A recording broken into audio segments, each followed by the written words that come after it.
Dear students, आज की class में चैप्टर 2.2 के बेसिक इंट्रोडक्शन के बारे में डिस्कस करने वाले हैं। आपको पता है कि हमारा जो चैप्टर चल रहा है वो पॉलिनोमियल्स है। ठीक है, चैप्टर 2 पॉइंट ये हमारा कंप्लीट हो गया है, तो जरूर जा करके आप वो वीडियो को देखें, आपको बेहतर तरीके से ये सारी चीजें समझ आएंगी। चैप्टर 2.b में आपका जो पहला टॉपिक है वो है relation between zeros and coefficient. किसी भी बहुपद के शून्यकों तथा गुणांकों में क्या संबंध होता है, वो सारी चीजें हमें बतानी है। ठीक है, तो पहले वो चीजें तो हम अभी डिस्कस करते हैं। पहले हम ये समझते हैं किसी भी पॉलिनोमियल के, किसी भी बहुपद के शून्य क्या होते हैं, ठीक है, और गुणांक क्या होते हैं। तो जैसे कि एग्जांपल हम लेते हैं, मान लीजिए यहाँ पे हमने एक एग्जांपल लिया, एक पॉलिनोमियल है p ऑफ x -3, ठीक है, और हमसे कहा गया कि इसके जीरोज आप निकालिए, इसके शून्यक बताइए। तो शून्यक का मतलब क्या होता है कि x की ऐसी वैल्यू जिसे हम उस पॉलिनोमियल में अगर रख दें तो उस पूरे पॉलिनोमियल की वैल्यू 0 होता है। अब x भी हो सकता है वेरिएबल, और यहाँ पे कोई और भी वेरिएबल दिया जा सकता है, x दिया जा सकता है, y दिया जा सकता है, t दिया जा सकता है। ठीक है, मतलब अज्ञात राशि की ऐसा मान जिसे हम उस पॉलिनोमियल में रख दे, उस बहुपद में रख दे, तो उसका पूरा मान शून्य हो जाए। तो जैसे हमने ये शब्द बोला, आपको बताने की जरूरत नहीं पड़ेगी। यहाँ पे अगर आप x की वैल्यू 3 रख देंगे, x इक्वल टू 3, तो आपका ये पूरा का पूरा मान क्या हो जाएगा, 0 हो जाएगा। लेकिन निकालने का ये तरीका नहीं है। निकालने के लिए क्या करना होता है, हमें जो पॉलिनोमियल दिया गया है उसके इक्वल टू हम 0 मान लेते हैं। तो जब आपने 0 माना तो x माइनस 3 इक्वल टू 0 हुआ, और x की वैल्यू यहाँ से 3 निकल गई। ठीक है, तो इस प्रकार से किसी भी पॉलिनोमियल के हम जीरोज निकालते हैं। मेरी बात आई समझ में। और जीरोज होता क्या है, शून्य क्या होते हैं, मतलब कि x का ऐसा मान उस पॉलिनोमियल में जो वेरिएबल दिया गया है, जो अज्ञात राशि दी गई है, उसका ऐसा मान जिसे हम उस बहुपद में रख दें तो उस पूरे बहुपद का मान शून्य हो जाता है। बहुत सिंपल सा तरीका है। अब इस प्रकार से किसी भी बहुपद का आप जीरोज निकाल सकते हैं। ये तो था आपका लीनियर पॉलिनोमियल। लीनियर मतलब रैखिक बहुपद जिसमें एक घात हो। अब अगर दो घात बहुपद आपको दे दिया जाता है, मान लीजिए x square plus 6x plus 12, ठीक है, 12 में 8 हम मान लेते हैं, और आपसे कहा गया कि इसके जीरोज निकालिए। तो हम जीरोज निकालने के लिए क्या करते हैं, शून्य निकालने के लिए इसके इक्वल टू 0 मानेंगे, और जब आप 0 मानेंगे तो ये हो जाएगा x square plus 6x plus 8 equal to 0 हो जाएगा। अब हमें इसका गुणनखंड करना होता है। गुणनखंड करना हमने क्लास 9th में ही सीखा है कि कैसे हम किसी क्वाड्रेटिक पॉलिनोमियल का कैसे हम फैक्टर करते हैं, गुणनखंड करते हैं। करना क्या है, बीच वाले को हमें इस प्रकार से तोड़ना है, बीच वाले को इस प्रकार से तोड़ना है कि जोड़ने और घटाने पे ये 6 आ जाए, और जब उन दोनों नंबर्स का हम आपस में गुणा करें तो ये लास्ट वाला जो दिया गया है ये आपका आ जाए। तो हम सभी को पता है कि 4 में 2 अगर जोड़ेंगे, 4 से 2 को, तो आपका 6 हो जाएगा, और वहीं जब आप 4 और 2 का गुणा करेंगे तो आपका 8 हो जाएगा। बहुत सिंपल था। और इसमें हम कॉमन ले लेते हैं, x कॉमन लिया तो x प्लस 4 बचा, और 2 जब कॉमन लिया तो x प्लस 4 बचा, यानी कि एक ब्रैकेट में आपका बचा x प्लस 4 और दूसरे ब्रैकेट में बचा x प्लस 2 इक्वल टू 0। तो यहाँ से 0 निकालने के लिए क्या करना होगा, पहले एक ब्रैकेट को हमें 0 मानना होगा, फिर दूसरे ब्रैकेट को हमें 0 मानना होगा। तो यहाँ से x के 2 मान निकलेंगे। x का एक मान निकलेगा -4 और दूसरा मान निकलेगा -2। तो ये जो दो वैल्यू निकली है ये इस बहुपद के शून्य कहलाएंगे। अब आप x की जगह पे इन दोनों में से कोई मान यहाँ पे रख देंगे तो इस पूरे पॉलिनोमियल का मान जो है वो 0 आ जाएगा। जैसे एक एग्जांपल समझिए, यहाँ पे मान लीजिए x की जगह पे -4 रख रहे हैं यहाँ पे, तो ये हो जाएगा आपका -4 का स्क्वायर प्लस 6 गुणे -4, और ये प्लस 8 हो जाएगा।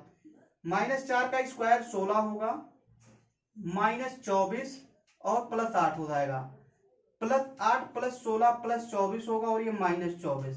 तो आपने देखा कि जब हमने x का मान -4 रखा तो इस पूरे का क्या मान आ गया, 0 आ गया। तो जीरोज ऑफ द पॉलिनोमियल का यही मतलब होता है कि अगर उस वैल्यू को आप उस पॉलिनोमियल में रख देंगे तो उसका पूरा मान क्या हो जाता है, 0 हो जाता है। बहुत सिंपल सा समझने का तरीका है। ये तो था जीरो। किसी भी पॉलिनोमियल के जीरोज क्या होते हैं वो चीजें हमने आपको बताई। अब स्टूडेंट्स बात करते हैं किसी भी पॉलिनोमियल के कोफिशिएंट क्या होते हैं। कोफिशिएंट मतलब क्या होता है, गुणांक। तो गुणांक से ही आपको पता चल रहा होगा कि गुणांक यानी कि x का गुणांक या फिर जो यहाँ पे वेरिएबल या अज्ञात राशि दी गई है उसी के गुणांक को हम कोफिशिएंट बोलते हैं। जैसे यहाँ पे हमने आपको एक एग्जांपल भी लिया x square plus 6x plus 8, ठीक है। तो हम सभी को पता है कि 8 जो है ये कांस्टेंट टर्म है, ठीक है, और यहाँ पे जो x या फिर एक्स स्क्वायर का जो गुणांक है उसी को हम कोफिशिएंट बोलते हैं। कोफिशिएंट ऑफ x यानी कि x या फिर एक्स स्क्वायर का गुणांक, ठीक है, या फिर अज्ञात राशि का गुणांक। और ये जो अज्ञात राशि है इसी को हम वेरिएबल्स बोलते हैं। क्या बोलते हैं? वेरिएबल बोलते हैं। और यहाँ पे ये जो 6 है, ये जो 1 है, इसी को हम कोफिशिएंट बोलते हैं, ठीक है, कोफिशिएंट।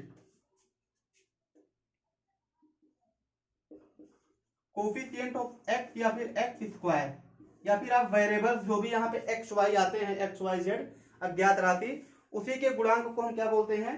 कोफिशिएंट बोलते हैं। तो एक्चुअल में इनमें क्या रिलेशन है जीरोस और कोफिशिएंट के बीच में, उस टॉपिक को हमें डिस्कस करना है। हमारा जो चैप्टर 2.b का टॉपिक है वो यहीं से स्टार्ट होता है कि relation between coefficient and zeros and coefficient, किसी भी बहुपद के शून्यकों और गुणांकों में क्या संबंध है वो चीजें हमें वेरीफाई करना है और बताना है। यहाँ पे देखिएगा टॉपिक क्या है हमारा, relation between zeros and coefficient. Relation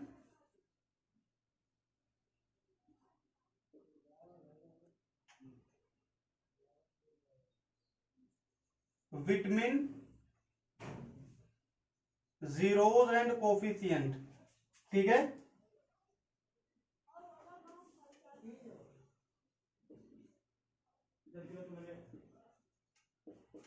of a polynomial,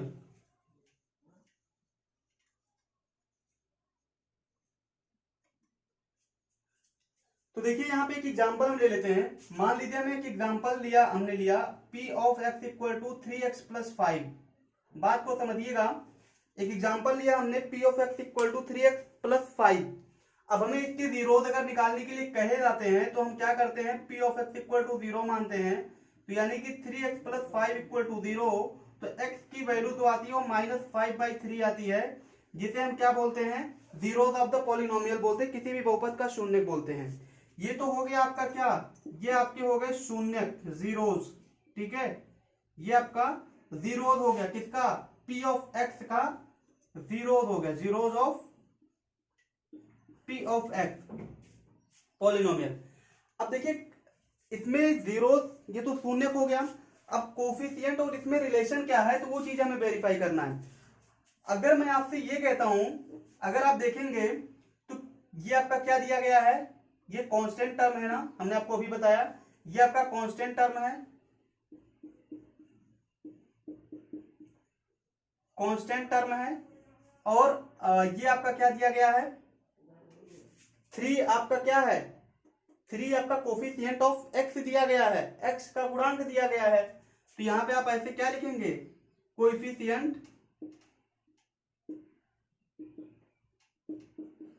of x, है ना, कोफिशिएंट ऑफ x क्या है, 3 है। तो बस सिंपल सा हमें पता चला कि 5/3, और अगर यहाँ पे हम माइनस लगा दे तो ये आपका जो निकला है जीरोस ऑफ द पॉलिनोमियल, यानी कि -5/3। और ये जो आपका एक फॉर्मूला यहाँ से बना minus constant term upon coefficient of x, ये दोनों आपके इक्वल आ रहे हैं। तो यही से ये चीजें आपकी कंफर्म हो जाती है, यही आपका रिलेशन है कि जीरोस ऑफ द पॉलिनोमियल जो होता है, जीरोस ऑफ द पॉलिनोमियल जो होगा आपका, ऑफ द पॉलिनोमियल, वो इक्वल किसके होगा, माइनस कांस्टेंट टर्म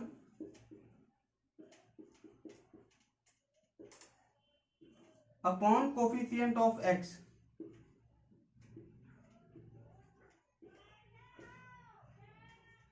ठीक है, तो ये लीनियर पॉलिनोमियल के लिए हुआ। अब अगर आपको जीरोस निकालने के लिए कहा जाए किसी भी पॉलिनोमियल का, किसी भी लीनियर पॉलिनोमियल का जीरोस अगर निकालने के लिए कहा जाए तो आपको कुछ नहीं करना है। क्या करना है, जैसे मान लीजिए हमने आपको दिया 8x प्लस 7 और कहा गया कि इसका जीरोस निकालो, तो आपको कुछ नहीं करना है, इसका जो कांस्टेंट टर्म है, इसका क्या है, कांस्टेंट टर्म क्या है 7 है, और कोफिशिएंट ऑफ एक्स क्या है 8 है, आगे माइनस लगा है, माइनस लगा देंगे, तो यही आपका जीरोस ऑफ द पॉलिनोमियल होगा। क्यों? क्योंकि यहाँ पे हमने फॉर्मूला भी यहाँ पे लिखा minus constant term upon coefficient of x. ठीक है, मतलब कि अचर पद बटे एक्स का गुणांक माइनस अचर पद बटे एक्स का गुणांक, यही आपका क्या होगा, जीरोस ऑफ द पॉलिनोमियल हो जाएगा। यही आपका रिलेशन है फ्रेंड। ठीक है, अब इसी प्रकार से हम क्वाड्रेटिक इक्वेशन का भी फाइंड आउट करेंगे। तो ये सारी चीजें वेरीफाई तो हमने आपको यहाँ पे कर दी, बाकी जब क्वेश्चन आप सॉल्व करेंगे तो ये चीजें आपको बहुत डिटेल में समझ आने वाली हैं। आप इसे नोट कर सकते हैं इस टॉपिक को, कि किसी भी लीनियर पॉलिनोमियल का जो जीरोस होता है वो minus constant term upon coefficient of x के इक्वल होता है। इस चीज को आप नोट डाउन कर लें, ये आपके बुक में दिया गया है। ठीक है, ये स्टूडेंट्स अब बात करते हैं क्वाड्रेटिक पॉलिनोमियल में, यानी कि द्विघात बहुपद में शून्यकों और बीच में क्या संबंध है, शून्यकों और गुणांकों के बीच में क्या संबंध है। यहाँ पे हमने कंसीडर करा एक polynomial P of X equal to A X square plus B X plus C. ये आपको एक क्वाड्रेटिक पॉलिनोमियल दिया गया और हमें रिलेशन फाइंड आउट करना है। तो यहाँ पे जो इसके शून्यक हमें पता नहीं है, तो शून्यक हम क्या करेंगे, मान लेंगे अल्फा और बीटा है इसके शून्यक। तो क्या करेंगे आप, माना पी ऑफ एक्स के शून्यक अल्फा और बीटा है। शून्यक का मतलब क्या, जीरोस। ठीक है, अल्फा और बीटा है। तो जब आपने इन्हें अल्फा और बीटा माना तो इसमें रिलेशन यह होता है कि इनके शून्यकों का जो योग होता है वो x का गुणांक माइनस एक्स का गुणांक बटे एक्स स्क्वायर का गुणांक के इक्वल होता है। अल्फा यानी कि शून्यकों का योग जो होता है माइनस एक्स का गुणांक क्या है, b है, और एक्स स्क्वायर का गुणांक क्या है, a है। यहां पे एक बार आप लिख दीजिए, माइनस एक्स का गुणांक बटे एक्स स्क्वायर के गुणांक के इक्वल होता है, एक्स स्क्वायर का गुणांक ये इक्वल होता है, आपकी बुक में दिया गया है। अच्छा, ये अगर हम शून्यकों के गुणनफल की बात करें तो शून्यकों का जो गुणनफल होता है वो अचर पद बटे एक्स स्क्वायर का गुणांक, अचर पद यानी कि क्या, कांस्टेंट टर्म यानी कि c, और एक्स स्क्वायर का गुणांक यानी कि a। तो यहां पे आप लिख सकते हैं अचर पद बटे एक्स स्क्वायर का गुणांक। ठीक है, अब इसे वेरीफाई कैसे करना है वो चीजें हम थोड़ा सा शॉर्ट टर्म में देखते हैं। अभी हमने एक एग्जांपल लिया था p of x equal to X square plus 6x plus 8, और हमने इसी का जीरो निकाला था। जीरो कैसे निकाला था, एक्स स्क्वायर इसका फैक्टर किया था 4x प्लस 2x प्लस 8, हमने फैक्टर करा था और इसको जीरो के इक्वल माना था। तो जब आपने जीरो माना तो यहाँ पे ये कॉमन हो जाएगा, x कॉमन लेंगे, x प्लस 4 कॉमन होगा, बचेगा 2 कॉमन लेंगे तो x प्लस 4 यहाँ बचेगा इक्वल टू 0। एक ब्रैकेट में आपका बचा x प्लस 4 और एक ब्रैकेट में बचा x प्लस 2। ठीक है, ये 0। तो x का जब मान आया आपका x प्लस 4 इक्वल टू, जब आपने 0 करा तो x का मान एक माइनस 4 आया, और दूसरा जब x प्लस 2 इक्वल टू 0 करा तो x का मान माइनस 2 आया। यानी कि x की दो वैल्यू अभी निकली थी, एक -4 एक -2। मतलब कि इस पॉलिनोमियल के दो शून्यक निकलेंगे, एक -4 और -2। हमने अभी आपको बताया कि शून्यकों का जो योगफल होता है वो माइनस एक्स का गुणांक बटे एक्स स्क्वायर का गुणांक होता है। तो शून्यकों का योग यानी कि क्या, -4 प्लस -2 इक्वल टू क्या होगा आपका, एक्स का गुणांक माइनस एक्स का गुणांक। तो इसमें एक्स का गुणांक क्या है, 6 है, और बटे एक्स स्क्वायर का गुणांक यानी कि 1। तो वैसे अगर आप करेंगे -4 -2 इक्वल टू -6, आपका यहाँ पे है ये, तो -6 इक्वल टू -6। ठीक है, तो यहाँ पे अगर आप देखेंगे तो डायरेक्ट आप चाहे इस प्रकार से दोनों शून्यकों को ऐड करते हैं तो भी -6 आएगा, और अगर आप इस फॉर्मूले पे डायरेक्ट रखते हैं तो भी आपका -6 आएगा। तो ये आपका रिलेशन है। अब इसी प्रकार से अगर शून्यकों का गुणनफल की बात करें तो -4 गुणे -2, हमने आपको फॉर्मूला क्या बताया, अचर पद बटे एक्स स्क्वायर का गुणांक। तो इस पॉलिनोमियल में अचर पद क्या है, 8 है, बटे एक्स स्क्वायर का गुणांक यानी कि 1 है, माइनस से माइनस कटा, 8 बराबर 8। तो ये चीजें आपकी यहाँ पे वेरीफाई हो गई। ठीक है फ्रेंड, कहने का मतलब है किसी भी क्वाड्रेटिक इक्वेशन में सम ऑफ जीरोस, शून्यकों का जो योग होता है वो x का गुणांक बटे एक्स स्क्वायर के गुणांक के इक्वल होता है, वो भी माइनस में। और शून्यकों का जो गुणनफल होता है वो अचर पद बटे एक्स स्क्वायर के गुणांक के इक्वल होता है। ठीक है, तो ये आपका रिलेशन होता है। यही आपका relation between zeros and coefficient, इसी को ही हम बोलते हैं किसी भी शून्यकों और गुणांकों के बीच में क्या संबंध है।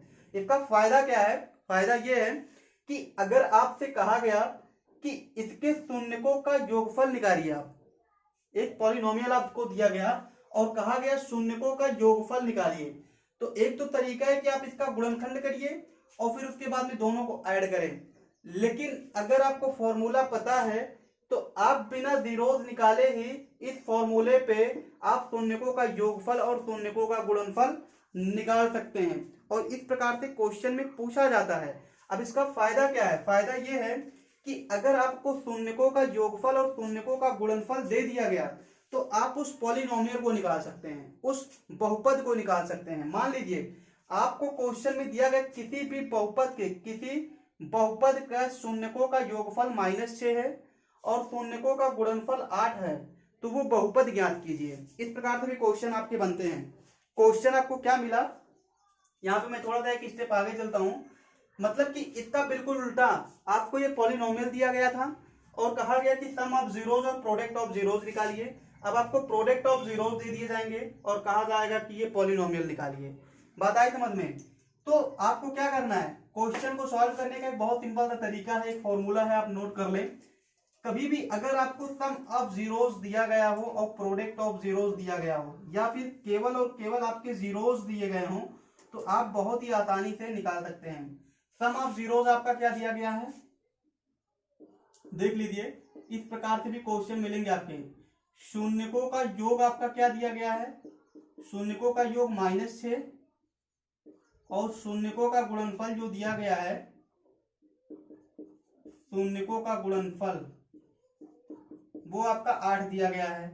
तो P ऑफ x यानी कि पॉलिनोमियल क्या होगा, देखिए बहुत सिंपल सा फॉर्मूला है, एक्स स्क्वायर माइनस शून्यकों का योगफल, शून्यकों का योगफल इंटू एक्स प्लस शून्यकों का गुणनफल। ठीक है, शून्यकों का गुणनफल, ये आपका फॉर्मूला होता है। ठीक है, P of x equal to, P of x equal to, अब यहाँ पे x स्क्वायर हो जाएगा, शून्यकों का योगफल आपने क्या निकाला, -6 निकाला, इंटू एक्स हो जाएगा, शून्यकों का गुणनफल 8 निकाला आपने। तो यहाँ से आपका जो निकलेगा X square plus 6x plus 8, P of x equal to निकल जाएगा, जो कि आपका ये पॉलिनोमियल है। ठीक है, इसी का तो जीरोज आपका -4 -2 निकला, और जब आपने जोड़ा तो -6 आया और जब गुणा किया तो 8 आया। ठीक है, अब यहाँ पे क्वेश्चन में आपको केवल और केवल जीरोज भी दिए जा सकते हैं, यानी कि -4 और -2 दे दिया जाएगा। कहा जाएगा किसी पॉलिनोमियल के शून्यक -4 और -2 हैं, तो ये पॉलिनोमियल आपको फाइंड आउट करना हो, निकालना हो, तो क्या करना है, शून्यकों का योग दिया गया तो शून्यकों का योग तो आप ऐसे भी निकाल सकते हैं, -4 -2 हो जाएगा आपका, और शून्यकों का गुणनफल कहा गया तो -4 गुणे -2 हो जाएगा, तो वैसे भी आपका यहाँ पे 8 आ जाएगा और यहाँ पे -6 आ जाएगा। ठीक है, तो फ्रेंड्स इस प्रकार से क्वेश्चन आपके चैप्टर में मिलेंगे। ठीक है स्टूडेंट्स, अभी आपका एक पॉलिनोमियल और बचा हुआ है जो कि क्यूबिक पॉलिनोमियल है, त्रिघात बहुपद। त्रिघात बहुपद आपका नेक्स्ट चैप्टर है। ठीक है, तो उसके बारे में हम नेक्स्ट चैप्टर में उसके बारे में डिस्कस करने वाले हैं। बाकी इन सारी चीजों को वीडियो पॉज करके नोट डाउन कर लें। नेक्स्ट वीडियो में मिलते हैं चैप्टर 2.b के सोल्यूशन के साथ में। तब तक के लिए आप अपना ख्याल रखें। बहुत बहुत धन्यवाद हमारे साथ जुड़े रहने के लिए। Thank you.